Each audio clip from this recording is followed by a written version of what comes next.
వేదా ఇందాకటి నుంచి కిచెన్ లోనే ముగ్గులేస్తున్నావు. ఏం చేస్తున్నావే? స్వీట్ చేస్తున్నా.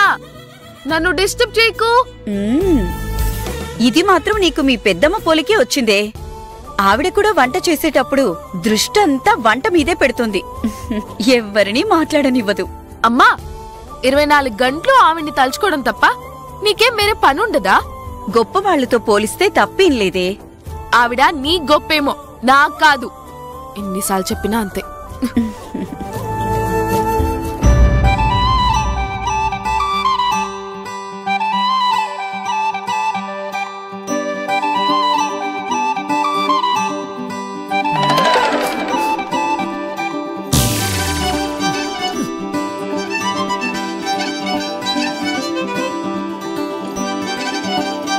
చాలు పెద్దమ్మా. ఏంట్రా చాలు? ఏం తిన్నావని? రోజు రోజుకి తిండి తగ్గించేస్తున్నావు. చూడు ఎలా చిక్కిపోయావో. తిన్నా ఇస్పెట్ రోజులో కుదుమట్టంగా ఉంటే ఆయన పట్టుకుని సిక్కిపోయి ఉంటామండి సెల్లమ్మా.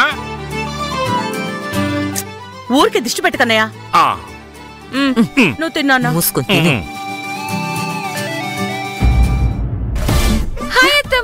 ఏ గుచ్చుకుంటుంది. ఏంటి ఇలా వచ్చావు? ఏ రావద్దా? రానిచ్చారా? రానిస్తారా? ఎప్పటిలాగే గోడ దూకొచ్చాం. వద్దని చెప్పి వెళ్ళిపోతా. ఆగు. మాకున్న ఒంటరితనం చాలేవే. నువ్వు కూడా రాను అంటే మేమింకా ఒంటరి వాళ్ళమైపోతాం. సెంటిమెంట్. ఇది ఎక్కడుంది? ఇక్కడున్నా. వస్తున్నా. ఏం చేస్తున్నావు వేదా? స్వీటు. వేదా ఏంటి? తన పేరు అదే కదా. అయితే మాత్రం నీకంటే పెద్దది కదా. నాకు చిన్నప్పటి నుంచి పేరు పెట్టి పిలవడమే అలవాటు కదా. ఇంకా అలవాటు మార్చుకో. మార్చుకుని ఏమని పిలవమంటావు? వదినా అని పిలు. రేపు పెళ్ళైన తర్వాత నువ్వు అలాగే పిలవాలి కదా. పెళ్ళైన తర్వాత వేదా వదిన ఎలా అవుతుంది? నాకు అర్థమైంది. మా అన్నయ్యతో నీకు పెళ్ళైపోతే నువ్వు వదినవుతావు కదా. అయ్యా, చేసుకోక ఆ వంటలు రాముడినే చేసుకోవాలా? వంటోడంటావేంటే? ఎంచక్క చదువుకుంటుంటే. అవును, షెఫ్. షెఫ్ అన్నేసి డబ్బులు తగిలేసి ఎక్కడో ఆ కోర్సులు చేయడం కంటే రోజు మా ఇంటికొచ్చి 1 గంట నా దగ్గర ట్యూషన్ చెప్పించుకుంటే ఈ పాటికి వంటలన్నీ నేర్పించేసేదాన్ని. ఏంటి ఆ మాటలు? సర్లే, పెళ్ళైన తర్వాత నేర్పుతూ గాని. కొట్టదు. సరే, స్వీట్ చేశానంటున్నావు కదా, నాకు కొంచెం పెట్టవా? తీసుకో. చేతిలో కాదు, బాక్స్ లో పెట్టివ్వు. తీసుకెళ్లి అందరికి పెడతా.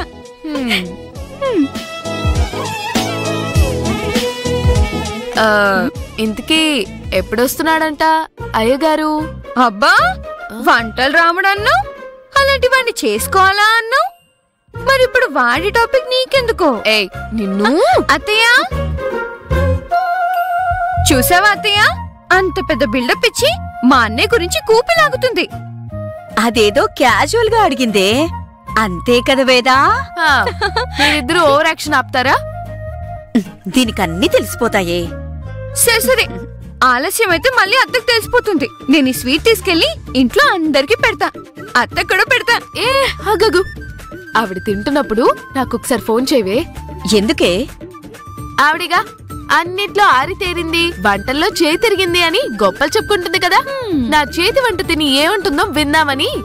నువ్వు వెళ్ళవే, వెళ్ళాక ఫోన్ చేయి. సరే, బాయ్.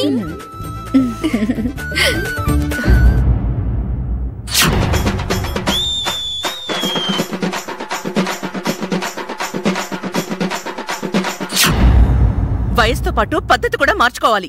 ఎలా పడితే అలా ఉంటే రేపెవరినంటారంట?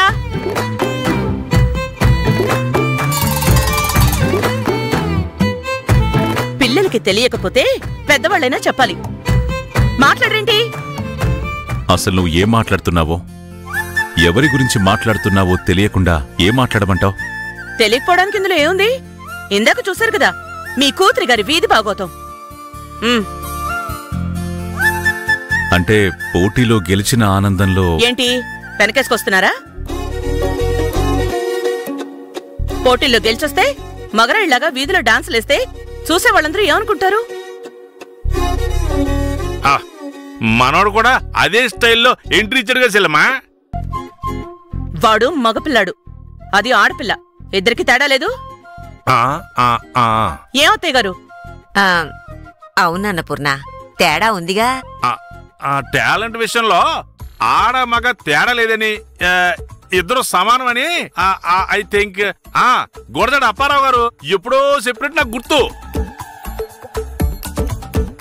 ఆడవాళ్లు తక్కువ మగవాళ్ళు ఎక్కువ అని వదినేం చెప్పలేదండి. మగపిల్లవాడు కొంచెం అల్లరి చేసినా వయసులో ఉన్న కుర్రాడు ఇప్పుడు కాకపోతే ఇంకెప్పుడు అల్లరి చేస్తాడు అని అంటారు. అదే ఆడపిల్ల చేస్తే ఇంత వయసు వచ్చింది సిగ్గులేదా అంటారు.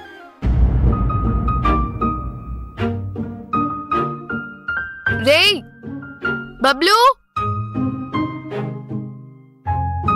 బబ్లు వాడింట్లో లేడే. ఆడుకోడానికి వెళ్ళాడా? అంటే అక్కడే ఉన్నాడు కదా. వాడెక్కువగా ఉండేది అక్కడే కదే. అసలు ఏంటమ్మా వాడు? నువ్వేంటో వాడేంటో అర్థం కావట్లేదు.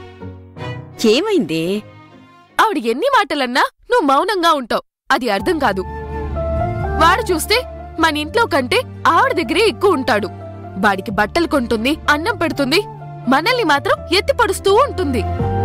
అసలు వాడు నీకు పుట్టాడో ఆవిడికి పుట్టాడో అర్థమే కావట్లేదు.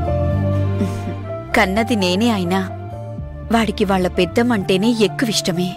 ఆవిడికి వీడంటే ప్రాణం. అదే అదే ఎందుకు అని. ఎందుకైతేనేం, వాడి కారణంగా అయినా ఈ రెండు కుటుంబాలు ఒక్కటైతే అదే చాలు. అది మాత్రం నీ కలే.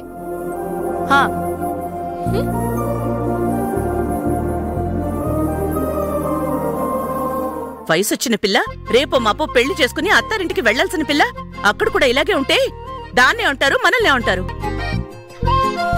ఏమైనా అంటే అదిగో ఆవిడ అనేస్తుంది అని ఓ నా మీద అరుపులు కేకలు.